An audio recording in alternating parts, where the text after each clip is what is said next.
Welcome to Chapter by Chapter. This is episode 11 in 1 Corinthians.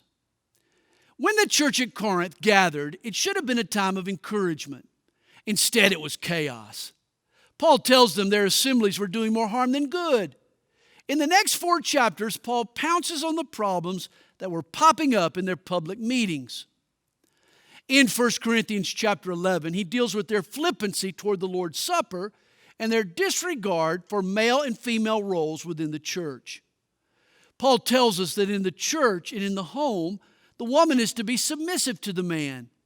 I know that's out of fashion today, but you can either believe the Bible or reject it. That's up to you. Apparently, some Corinthian sisters were praying in public without wearing the customary veil. Paul is not teaching that women today must wear a veil to pray. All he's saying is that a Christian woman should be aware of how her society will interpret her actions.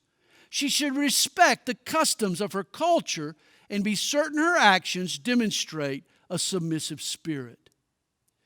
The early church had a custom of coming together for a huge potluck.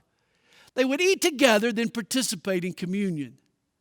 But for many of the Corinthians, the potluck had become a pig out.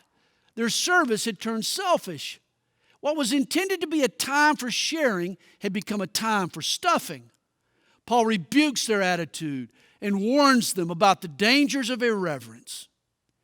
Thanks for joining us at Chapter by Chapter. If this daily devotion helps you stay in God's Word, we hope you'll tell a friend.